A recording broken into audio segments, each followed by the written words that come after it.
Kamusta po kayong lahat, mga giliw naming tagapakinig? Inaanyayahan ko po kayong pakinggan ang pagsasadula ng mga liham kasaysayan ng pag-ibig na padala ng ating mga taga-subaybay at bibigyan buhay ng inyong mga paboritong bituin sa radyo. Mga kasaysayang nagtatampo ng mga pusong sugatan, mga pusong sawi, at mga pusong punong-puno ng pagmamahal. Lahat pong yan dito sa ating dulang. Mr. Romántico.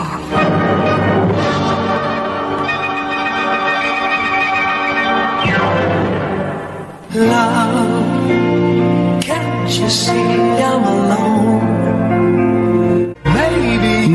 Magandang umaga po, mga giliw naming taga-subaybay. Narito na ngayon ang tampok na kasaysayan sa ating palatuntunan. And that is all. I wanna spread my wings. Dear Mr. Romántico, ako po si Suling, taga-Angono, Rizal. Kwento ito ni Ryan, ngunit ako ang nagsulat dahil may sakit na cerebral palsy ang aking anak. Nahihirapan siyang kumilos, tumayo, maglakad at magsalita. Halos maggunaw ang aking mundo na malaman kung may ganong sakit si Ryan.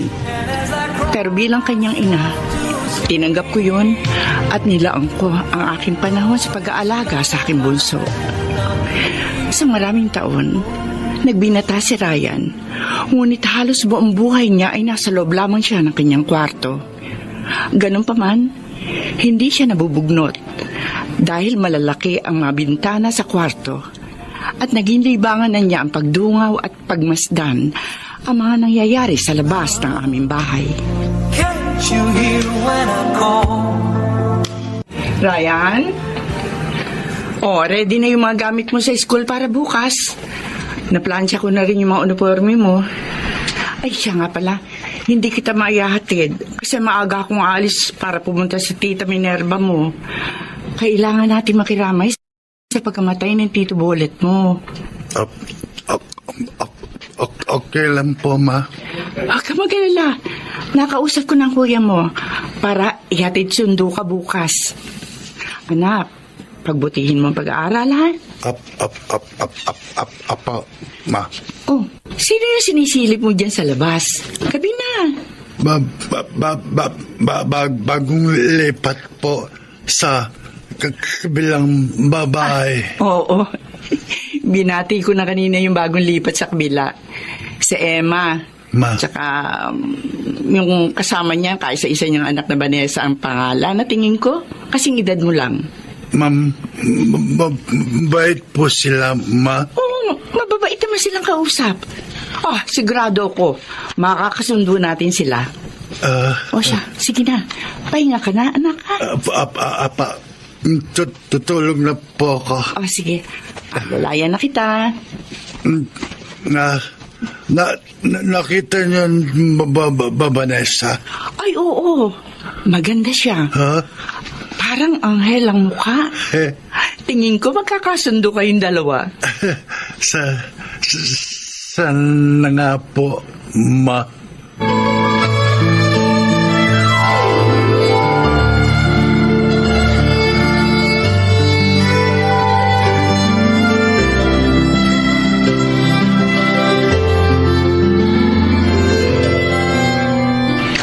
Kuya Kiko, late na ako sa school.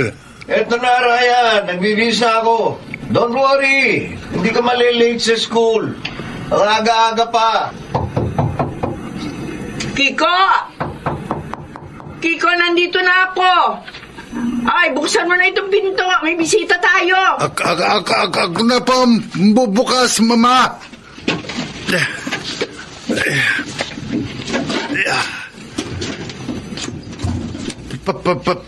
Pasok po kayo. Ako na magtutulak ng wheelchair mo. Ay, Emma, Vanessa, halika kayo. Pasok kayo sa loob. Salamat, Suling. Magandang umaga. Ikaw si Ryan, di ba? Oo. Ako si Ryan. Magandang umaga sa'yo. Gwapo naman pala tong anak mong may cerebral palsy. Aba, hindi lang yan gwapo. Matalino din yan.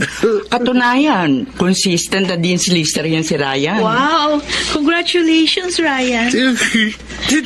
Thank you. Ay, Aling Suling, siya nga po pala. Ito nga pala yung munti namin regalo sa inyo. Ha? Mga sariwang prutas. Meron din pong kasamang isang bilao ng biko. Ako po nagluto niyan. Talaga? Opo.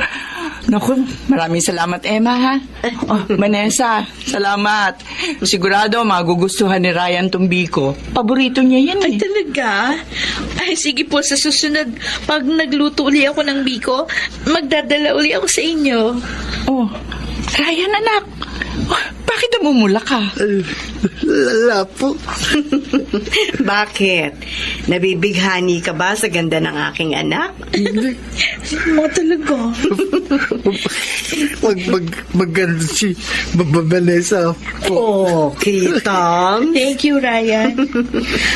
Alam mo, masaya ako na nakilala kita. Sana maging magkaibigan tayong dalawa. Oo naman. Happy ako na maging kaibigan ka.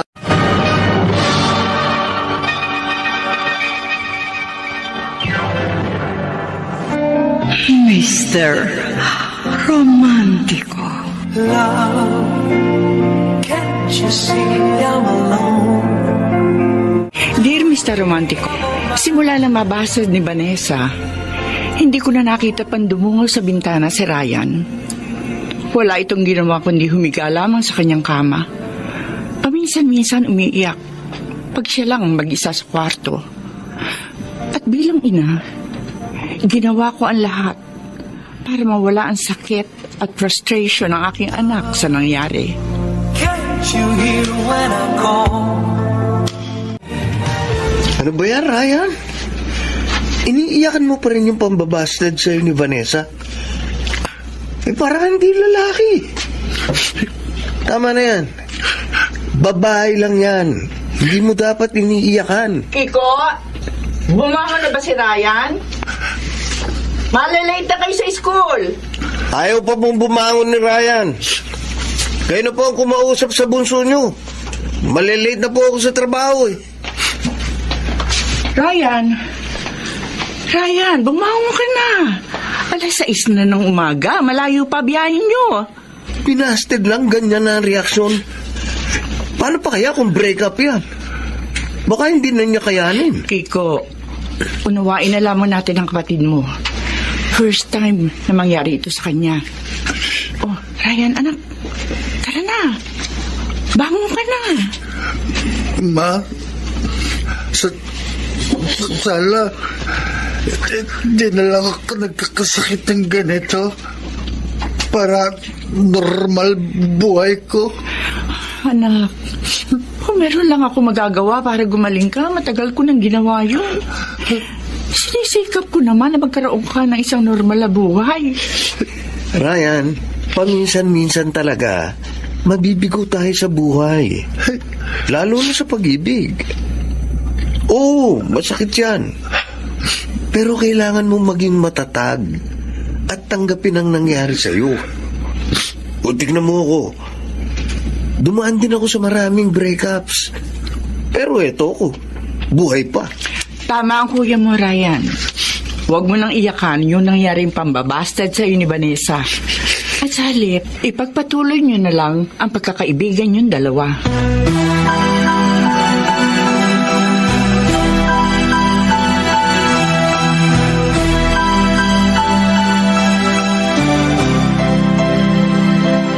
Vanessa, napapansin ko, parang hindi ka na pumupunta kina Suling para bisitahin si Ryan.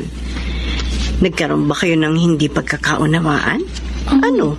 Lately kasi busy po si Ryan.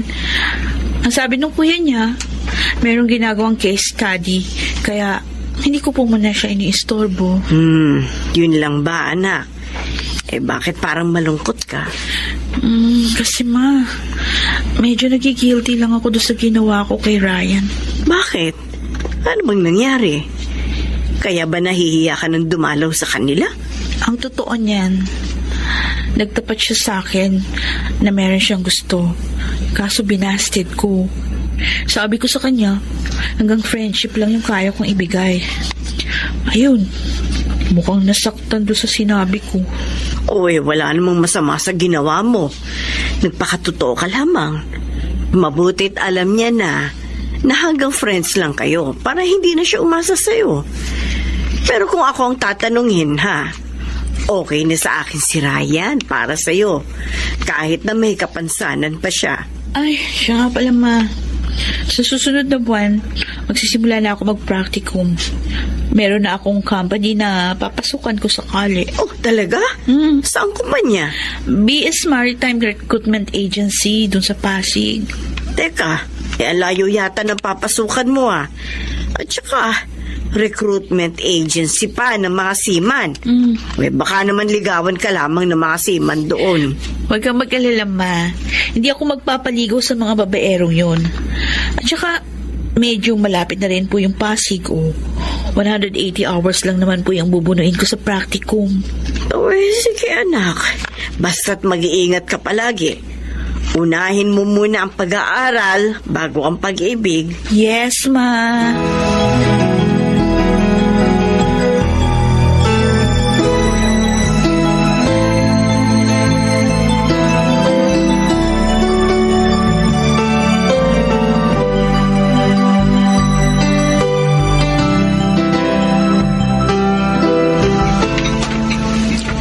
Ryan, kailangan mo ba ng tulong? Okay lang po, Ma. Oo pala, Ma. Ano na po ang balita kay Vanessa? Parang hindi ko po siya nakikita lately, Madalas, si Aling Emma lang po nakikita ko sa bahay nila. Tumira muna si Vanessa sa tiyahin niyo doon sa Pasig. Doon kasi siya sa Pasig nagpa-practicum. Ganun po ba? Hanggang kailan siya dyan, Ma? Malita ko mga 1 o 2 buwang hindi uuwi ang kaibigan mo sa bahay nila. Sayang, Ryan. Hindi ka man lang nakapagpaalam sa kanya. Ang kwento sa akin ni Emma, nalungkot daw ng sobre si Vanessa.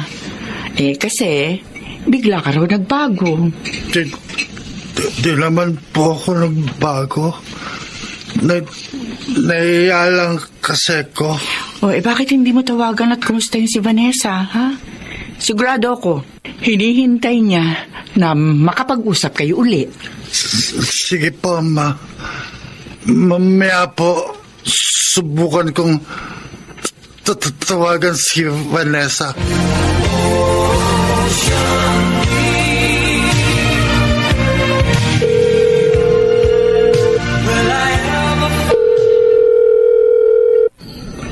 Hello? Vanessa? Ako to? Sorbo ba kita? Hindi. Okay lang. Ba't di tumawag ka sa akin? Akala ko, forever mo na akong hindi papansinin. Sensya ka na, Kung hindi kita kumusta? Kasi naiya ako Bakit ka naman mahihiya sa akin? Para namang hindi tayo magkaibigan. Kumusta ka na, Ryan? Ito, okay lang naman. Ikaw, kailan balik mo lang ngono? Sa next month na. Matatapos na kasi yung practicum ko. Namimiss na kita at yung bonding natin. Ako rin naman miss na kita. Ryan, meron pala ako sasabihin sa'yo. Pero huwag mo sasabihin sa mama mo o kahit sa mama ko, Secret lang natin. Sige. Secret lang natin. Meron na akong boyfriend. Ano?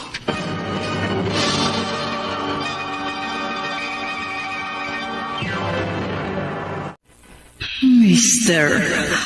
Romantico.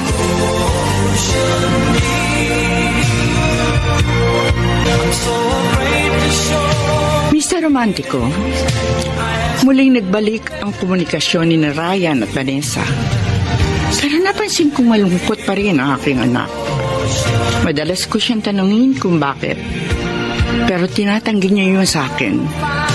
Hindi nagtagal, inamin na rin sa akin ni Ryan na mayroon ng boyfriend si Vanessa. Isang seaman na nagngangalang Carlo.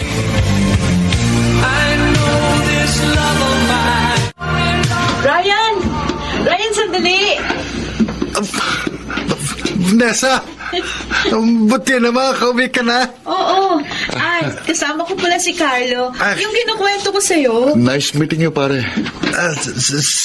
Same to you, pre. Naka-uniform ko po ng pangsisiman. Pinakilala ko kasi siya kay Mama. Pinagsuot ko ng full uniform ng pangsiman para mas ma-impress si Mama sa kanya. Anyway, sama ka sa amin ni Vanessa. Pupunta kami sa mall sa Taytay. Treat ko kayo. Ako, baka hindi nyo lang enjoy lakad nyo pagkakasama ako. Tinan nyo, wheelchair ako eh. Don't worry. May dala naman ako sa sakyan kaya walang problema. At saka akong bahala sa'yo, Ryan. Sige na, Ryan. Sumama ka na sa amin. Minsan lang naman tayo mag-bonding. Sige. Sama na ako sa inyo.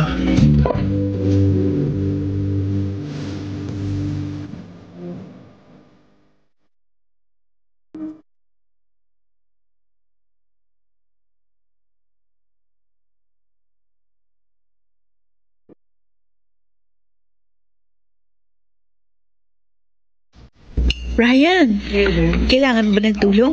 Gusto mo subuan kita? Hindi. Kaya ko naman kumain mag-isa. Kasi kanina ko pa napapansin, parang nanginginig yung kanang kamay mo. Kaya naisip ko na, siguro kailangan mo ng tulong. Ano, Ryan? Okay ba sa itong restaurant na pinagdalhan ko sa inyo? Oo. Okay naman. Okay, Mas sarap pagkain. Ikaw, mahal. Nagustuhan mo ba? Oo. Natatandaan ko sabi mo sa akin na paborito mong baby back ribs. Oo, sarap nga eh. Ang importante lang naman sa akin, magkasama tayong kumakain, mahal. Ikaw talaga. Kaya love na love kita eh. Uy, bakit mo naman ako inalika nang hindi ako handa? Tsaka may sauce pa sa mga labi mo, oh. Teka, pinunasan ko na. Pakis nga ulit sa labing girlfriend ko. Ano ba? Maswerte ko. PDA tayo dito. At di bali, at ikaw ang naging girlfriend ko. Ha?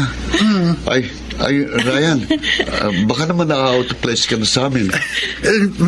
Medyo. Pero katuwa kayo eh. Sweet yung dalawa. Kainggit. Huwag kang mainggit, Ryan. Darating din ang babaeng nakatakda para sa'yo.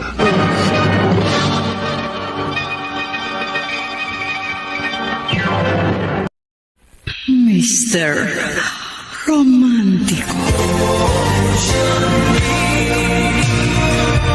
Mr. Romántico, ilang araw ang lumipas. Napansin kong bumalik ulit sa pagiging malungkutin si Ryan. Madalas ito magkulong sa kanyang kwarto. At muling nawala ang komunikasyon nila ni Vanessa. Tinanong ko ang anak ko kung bakit siya malungkot. Ang sagot niya, wala nang panahon si Vanessa sa kanya dahil nakatuon na ang atensyon nito sa boyfriend. Ryan? Nakasandal ka lang diyan sa pader. Mukhang malalim ang iniisip mo. Ma? Namimiss mo ba si Vanessa? Apo, ma. Pero alam ko, wala na akong karapatang mag-demand ng oras niya kasi kaibigan lang naman niya ako eh. Huwag ka na malungkot. Ma? So, palagay nyo, may magmamahal kaya sa akin? Yung totoo? Siyempre naman meron. Anak, naniniwala ako na may babaeng nakalaan para sa iyo. Kailangan mo lang maghintay. Sana birong tadhana, Ma. Si Vanessa pala yung babaeng yun. Masaya na si Vanessa sa boyfriend niya. Maging masaya ka na rin para sa kanya. Ma? Anak, pakawalan mo na siya sa puso mo. Yun ang tingin kong tama para makapag-move on ka na. Kaya mo yan. Naniniwala ako matatanggap mo din ang lahat. At makakalimutan mo si Vanessa.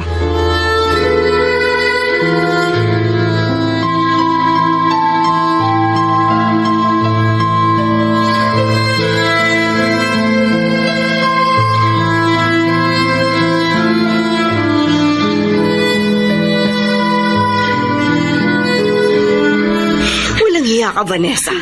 Binuhos ko sa iyo ang buong atensyon at suporta ko para makatapos ka lamang ng pag-aaral. Pero ano ginawa mo? Lumandi ka lang dyan sa boyfriend mong Seaman at nagpabuntis. Sorry, Ma. Ngayon ka pahihingi ng sorry? Huli na ang lahat. Nagbunga ng kapusukan ninyong dalawa. Ano, Vanessa? Mananagutan ka ba ng boyfriend mo? Hindi ko po alam. Ano hindi mo alam? Ibig sabihin, hindi mo pa sigurado kung pananagutan ka ni Carlo? Hindi mo pa sigurado? Ang tanga-tanga mo! Ang tanga mo! Tama na! Nasasaktan ako!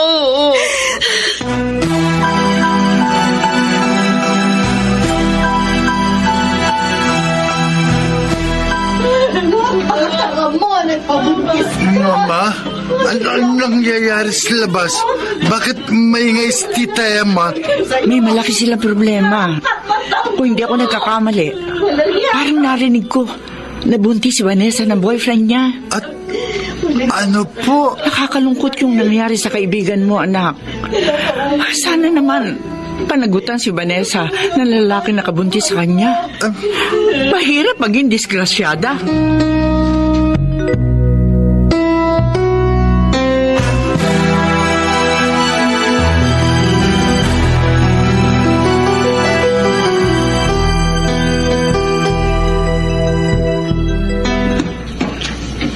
Ryan? Anong ginagawa mo dito? Bakit gising ka pa? Kasi kanina pa kita nakitang umiyak dyan habang nakatungaw ako sa bintana. Kumusta ka na? Pananagutan ka ba ni Carlo? Nakausap ko na si Carlo kanina tungkol sa pagbubuntis ko. Nangako naman siyang pakakasalan ako sa West bago siya sumampa sa barko sa susunod na buwan. Buti naman kung gano'n. Best wishes in advance. Merong naikwento sa akin ng mama mo kanina, Ryan. Sabi niya sa akin, mahal mo pa rin ako hanggang ngayon. Talaga? Sinabi ni Mama? I'm sorry. Kung ilang beses ko nasaktan ang puso mo. Sorry kung hindi ko masuklian ang pagmamahal, ang mga kabutihang binibigay mo sa akin. Hindi mo deserve na masaktan ka. Kasi napakabuti mong tao. Ilang beses ako nasaktan dahil sa'yo. Pero buong puso ko namang tinanggap na hanggang magkaibigan lang tayong dalawa. Sa totoo lang, wala akong pakialam kung ilang beses pa akong lumuha dahil sa'yo. Ang mamalaga lang naman sa akin, nakikita kang masaya. Kahit alam ko na hindi ako ang taong makapagbibigay nun. Ryan? Mahal kita, Vanessa. Pero Hindi ako humihingi ng kakapalit. So afraid to show my feelings. I have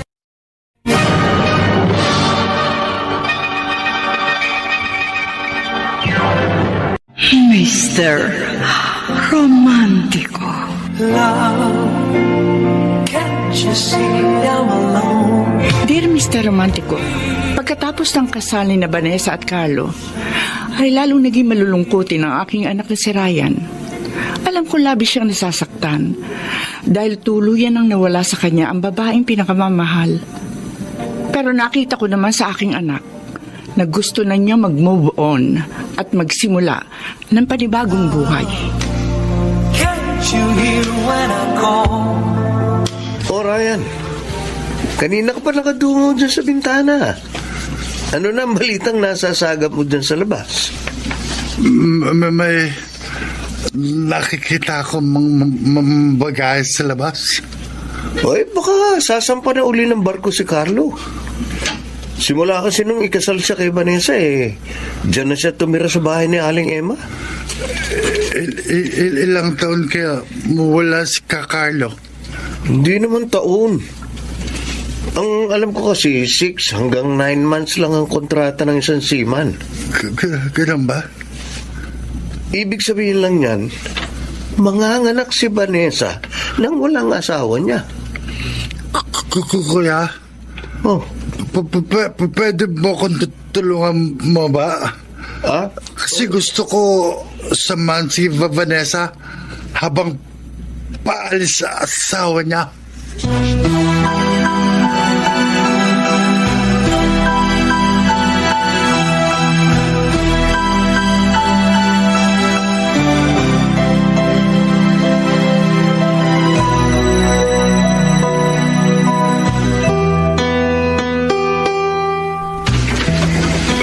Vanessa? Ikaw pala, Ryan. Si Carlo, ngayon bang alis niya? Oo.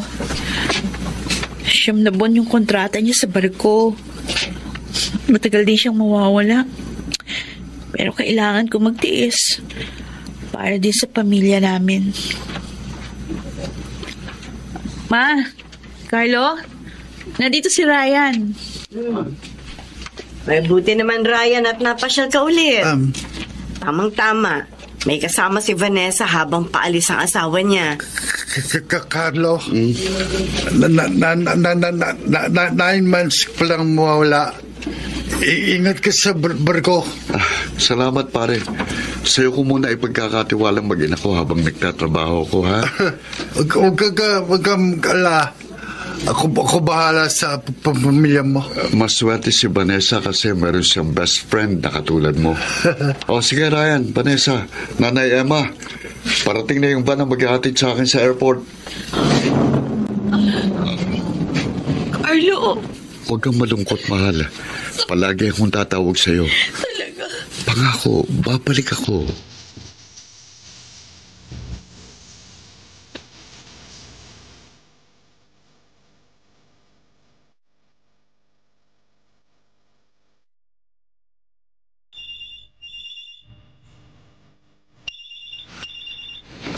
Hello, Vanessa.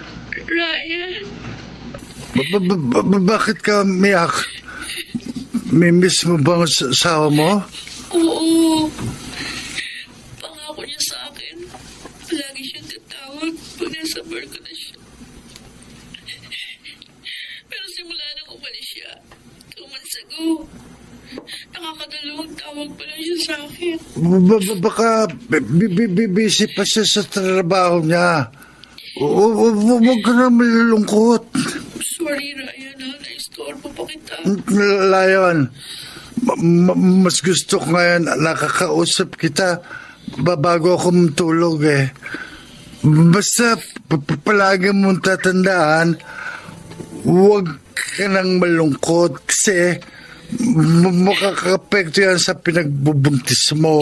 Alam mo, sa totoo lang, itong anak ko na lang ang natitira kong dahilan para kumapit pa rin sa relasyon ko kay Carlo. asawa ng seaman. Huwag kang sumuko sa relasyon nyo. Unang beses pa lang yan. Pero alam ko, sanay ka rin. Saka, dito naman ako. Habang wala asawa mo, samahan kita. Dadamayan sa lahat ng oras. Alam mo, talagang hulog ka sa akin ng langit. Siguro kung wala ka, matagal na ako sumuko. Wag, mas sabihin yan. Alam ko makakaya mo kahit wala ako. Nandyan mama mo. Tapos magkaanak ka pa. Malapit ka ng mga anak.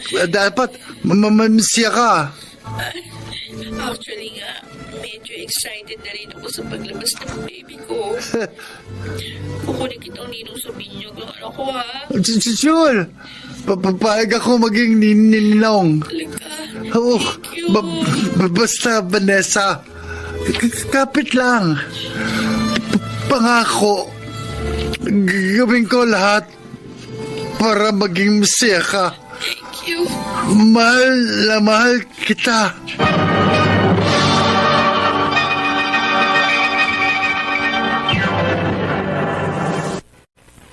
Mr.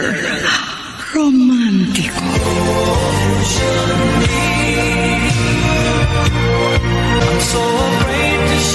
Mr. Romantico, dumating ang panganganak ni Vanessa. Ang anak kong si Ryan ang naging karamay at kasama niya ng mga panahong yun. Habang ang asawa nito ay naroroon pa rin sa barko at nagtatrabaho. Doon ko ulit nakita ang kasiyahan sa mukha ng aking anak. Dahil mas naging close sila ni Vanessa.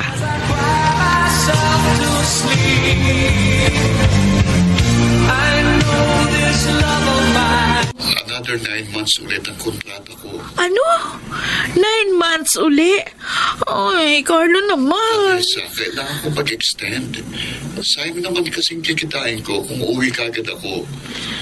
Gagawin ko ito para sa atin. Sa kinabukasan ng anak natin.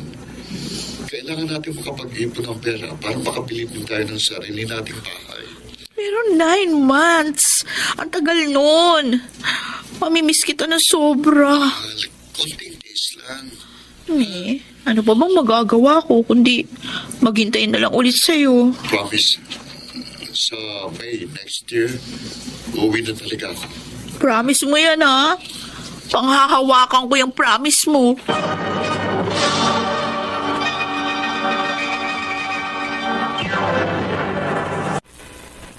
Mr. Romantico. Mr. Romantico, natuloy ang pag-extend ang asawa ni Vanessa sa barko. Kaya ang anak ko naging kasama niya sa kalungkutan. Sabi ko nga kay Ryan, magtira siya ng kahit konting panahon para sa kanyang sarili. Hindi yung binubuhos niya lahat kay Vanessa at sa anak nito. Pero ibang klaseng magmahal ang aking anak. Selfless love.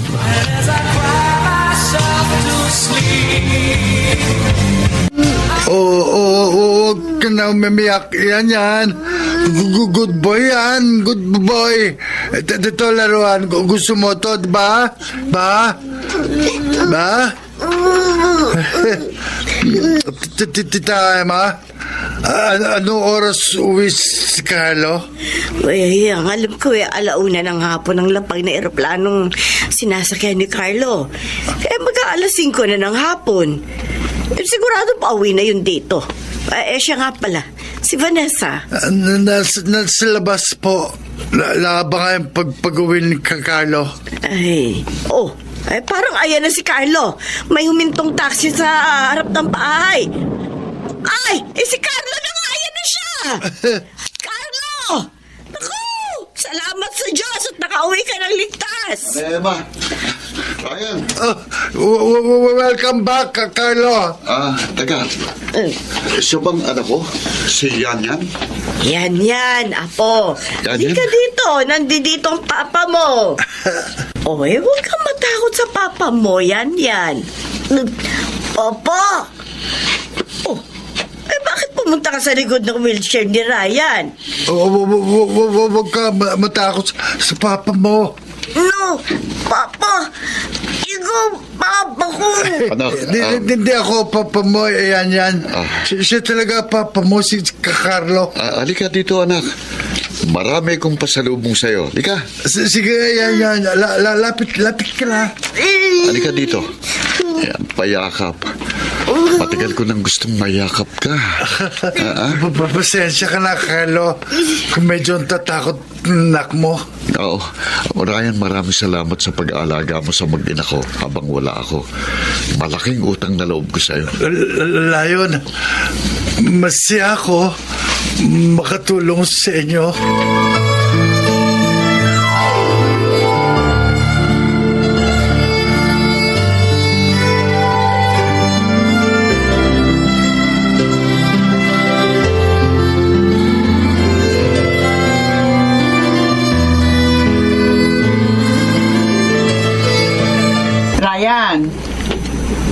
Ryan, malungkot ka na naman. Di ba dapat masaya ka kasi bukas ng graduation mo? Masaya naman po ako kasi graduate na po ako sa college. Malungkot ka ba kasi wala nang oras sa iyong kaibigan mo? Naintindihan ko naman po kung wala nang oras sa akin si Vanessa. Siyempre, mas paglalaanan niya ng panahon ang pamilya niya.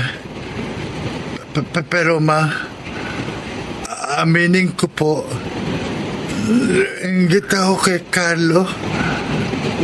Masaya sa piling ng babaeng mahal ko. Anak, marami pa naman babae ang pwede magmahal sa'yo. Hindi lang si Vanessa. Pero iba si Vanessa, ma. Sana ako na lang pong minahal niya. Alam ko, sobrang sakit na nararamdaman mo. Pero anak, tanggapin mo na hindi siya ang babae para sa'yo. Huwag mo nang pahirapan ang sarili mo, anak. Bukas, ka-graduate ka na sa college. Bagong buhay na naghihintay sa'yo. At doon ka na mag-focus, anak. At saka panahon na para pahalagaan mo naman ang iyong sarili. Kaya mong kalimutan si Vanessa. Maniwala ka sa akin.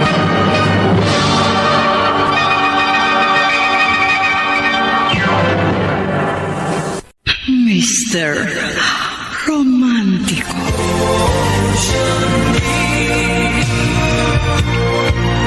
Dear Mr. Romántico, tinulungan ko ang aking anak na si Ryan na makahanap ng babaeng pwede siyang mahalin. Gumamit pa nga ako ng mga dating apps para maihanap lamang ng date si Ryan.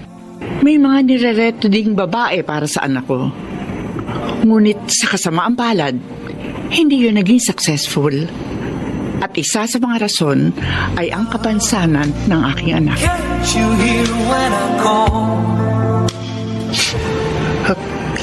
Ryan? Ryan, anak? Pwede ba akong tumuloy? Mag-uusap naman tayo. Tuloy ka, ma. Oh, Ryan. Nagtataklob ka na naman ng kumot. Nakakahinga ka pa ba? Tanggalin mo na yan. Mag-usap tayong dalawa. Ma, huwag hindi na akong hanap ng makadate. Turn down lang nila ako dahil sa tsura ko. Masakit lang po, ma. Oh, sige. Sige, anak. Hindi na kita ihahanap ng date. Huwag mo na ring isipin yung mga babaeng nag-turn down sa'yo. Isipin mo na lang na hindi sila worth ng panahon at pagmamahal mo. Si Vanessa lang po tumanggap sa akin. Pero tinanggap ka niya bilang kaibigan lang. Hindi niya tinanggap ang pagmamahal mo. At tsaka Ryan, nabalitaan ko kay Emma, lilipat na sina Vanessa at Carlo sa bago nilang bahay sa Antipolo. Ano po? Aalis na ng tuluyan si Vanessa. Kaya kalimutan mo na siya. Masaya na siya sa kanyang buhay. Ma. Ryan, di ba ang biling ko sa'yo? Mag-focus ka sa karir mo. Hindi ka man swerte sa pag-ibig. Pero malay natin, swerte ka pala sa ibang bagay. Yung pagiging miyembro mo ng staff ng isang kilalang senador sa Pilipinas, aba, isang malaking achievement na yun. Malaki naman na sahod mo. Marami kang pwedeng gawin, Ryan. Kaya huwag ka mag-focus lang sa pag-ibig.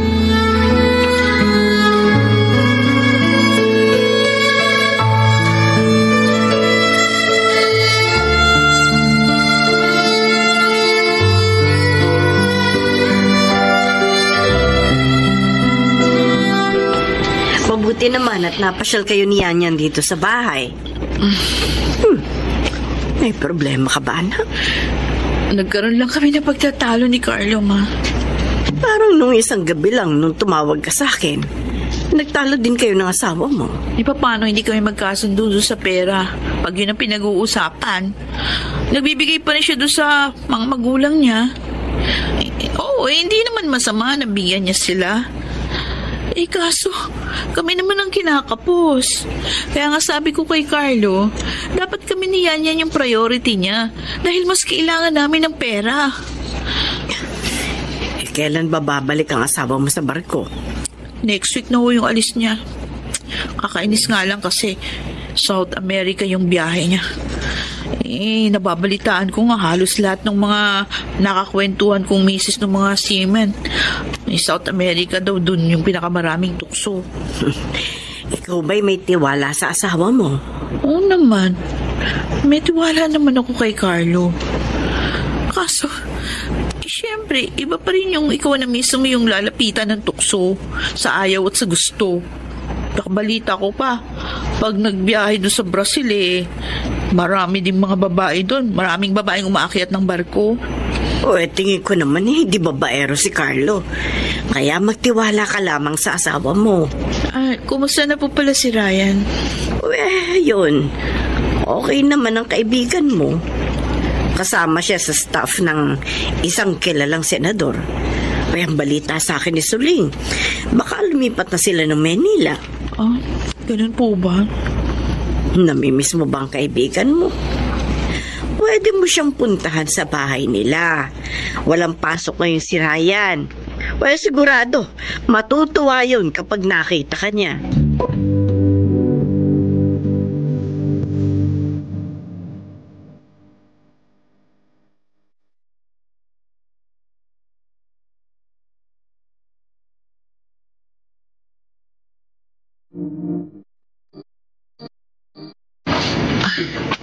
Ryan? Vanessa? Anong ginagawa mo sa tapat ng bahay namin? Para bisitahin ka. Akala ko nakalimutan mo na ako. Pasensya ka na, ha? Kung nawalan ako ng panahon sa'yo. Alam ko namang wala akong karapatang magreklamo. Kasi kaibigan lang naman ako. Naintindihan ko rin kung mas priority mo ng pamilya mo. Pero i-link lang sana sa'yo. Kahit konting pagmamahal lang, bibigay mo naman sa akin. Kahit karampot lang oras mo, laan mo sa akin. Kasi masakit na binabaliwala ako ng taong mahalaga sa akin. Ryan? Kung tatanungin mo ko, oo, mamahal pa rin kita. Kahit anong gawin ko, hindi kita maalis sa puso ko. Ikaw lang ang babaeng minahal ko lang ganito, Vanessa. I'm sorry. Alam ko, maririnig ko yan sa'yo ngayon. Tanggap ko lang hindi ka magiging akin. ang tatanging iling ko lang naman sa'yo. Mamambunan mo ko kahit konting pagmamahal at pagpapahalaga. Pakiusap lang, Vanessa. Pakiusap lang.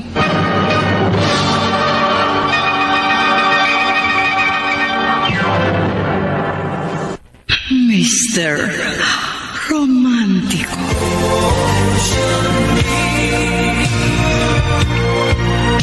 Mr. Romántico, yun ang hiling ni Ryan kay Vanessa, na sana maambunan siya ng kahit konting pagmamahal mula sa kaibigan. Nung naikwento yun sa akin ng anak ko, naawa ako.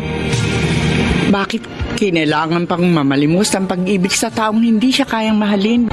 Bilang ina, masakit sa akin na makita si Ryan na nagpapakamartir ng ganon ng dahil lamang sa pag-ibig. Pero ano magagawa ko? Sadyang ganon magmahal ang aking anak. Samantala, may mga naikukwento sa akin si Emma na lumalaki ang problema sa relasyon nila Vanessa at Carlo. Lalo na nang bumalik ang lalaki sa pagbabarko, na namlaya ang kanilang komunikasyon.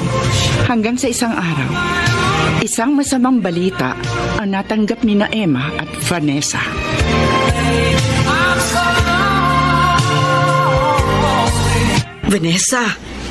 Vanessa, may kailangan kang malaman.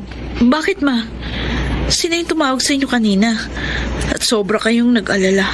Tumawag kasi sa akin yung clerk ng BSM, si Marie. May masamang balita sila tungkol kay Carlo. Ha? Ano nangyari sa asawa ko? Nag-jump ship si Carlo nung dumaong ang barko nila sa Texas. Ano? Ay, Diyos ko. Ako, Carlo. Bakit mo ito ginawa sa akin?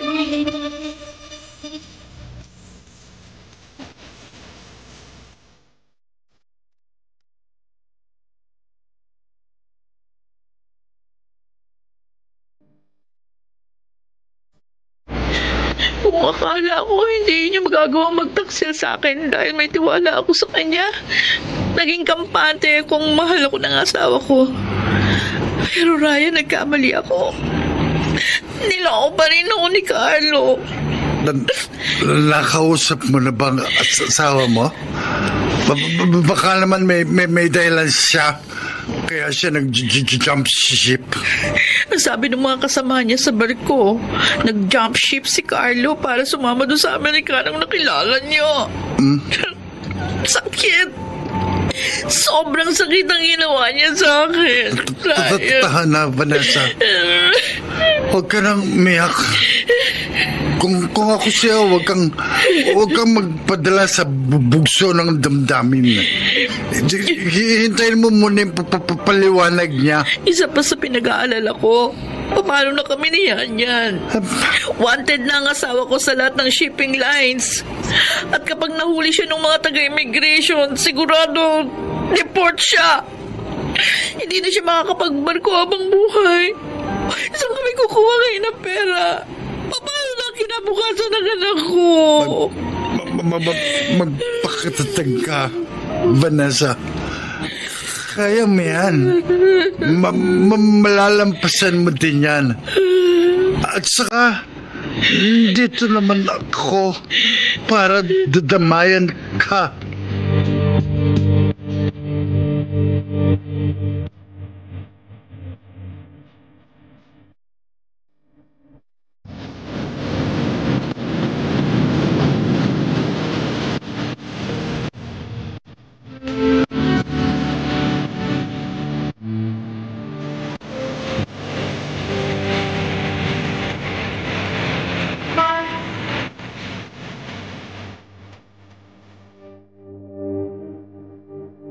Ryan, may balita ka ba sa asawa ni Vanessa? Abe, maglilimang buwan na simula na mag-jump ship yun sa Amerika. Wala pa rin pong balita kay Carlo, ma.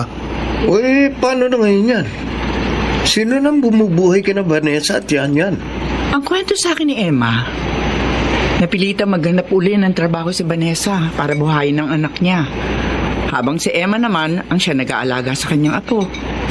Wala po bang makukuhang tulong si Vanessa sa kumpanyang pinasukan ni Carlo? Walang makukuhang tulong si Vanessa sa kumpanya. Kasi nga nag-jump ship si Carlo, nalabag sa pinirmahan niyang kontrata. Ayun nga, habang ikinukwento sa akin ni Emma, kitang-kita ko sa kanya na talagang malaki ang problema nila. Naawa ako kay Vanessa, Ma.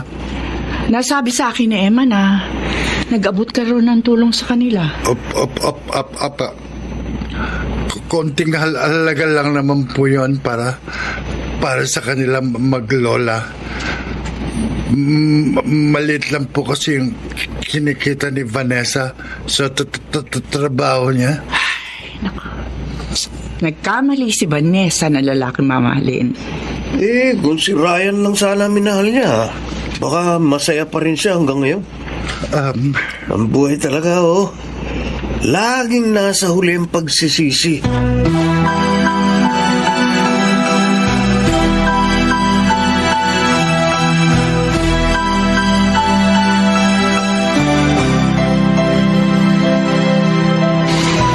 Limang buwan nang lumipas. Wala pa rin paramdam ang asawa ko sa akin. Siguro nga, kinalimutan niya na ako. Vanessa? Dapat ko nang tanggapin na hindi na babalik sa akin ang asawa ko. Ay, nagkamali ako ng lalaking minahal. Ryan, sorry. Sorry kung mas pinili ko si Carlo kesa sa'yo. Wala kang kasalanan sa akin. At saka tanggap ko rin naman na hanggang magkaibigan lang tayong dalawa. Alam mo, ngayon ko lang na-realize kung ikaw yung pinili ko sa halip na si Carlo, siguradong hindi ko nararanasan ang mga ito. Pasensya ka na kung ngayon ko lang na-realize na mahal pala kita. Vanessa? Sa totoo lang, marami akong panghihinayang. Marami akong sinayang na panahon kay Carlo. Sana hanggang ngayon mahal mo pa rin ako. Wala namang nagbago sa mga nararamdaman ko para sa'yo. Mahal pa rin kita hanggang ngayon. Ryan. Subukan kong higitan ang pagmamahal na binigay sa'yo ni Carlo, Vanessa. Gagawin ko ang lahat. Maging masaya ka lang sa piling ko.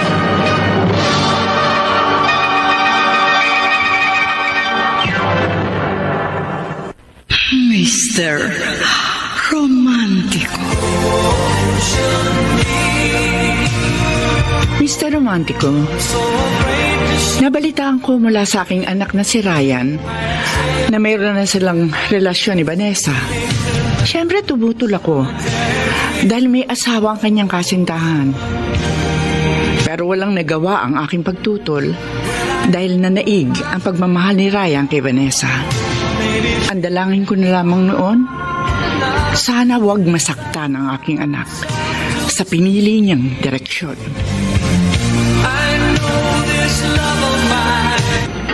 3 buwan na tayong may relasyon, Ryan. Oo nga. Parang kailan lang. Yun nga lang. Siguro, may ilang tutol sa ating relasyon. Isa na doon ang mama mo. Hindi naman talaga siya tutol. Nangangambal lang siya na baka bumalik yung asawa mo. Paano kung balik asawa mo, Vanessa? Babalikan mo ba siya? Siyempre hindi na. Sigurado ka? Ma'am, masaya ka ba talaga sa relasyon natin? Oo naman. Bakit mo na itanong? Iba kasi ang nararamdaman ka. Parang di ka masaya. Ano ka ba? Nagtatampo ka ba sa akin? Mahal mo pa rin ba si Carlo? Yung totoo, Vanessa. Okay, tatapatin na kita. Oo. Meron pa akong konting nararamdaman para kay Carlo. Pero unti-unti ko na siyang tinatanggal sa sistema ko. Tinatry ko nang mag-move on. Pasensya ka na kung nasabi ko yun. Baka dumagdag pa yun sa isipin mo. Nandito na tayo sa bahay ko. Good night, sweet dreams. Vanessa? Vanessa? Mabuti dumating ka kaagad. Si Carlo. Bakit? Ano po nangyari kay Carlo? Umuwi na si Carlo. Nandito siya ngayon para sunduin ka.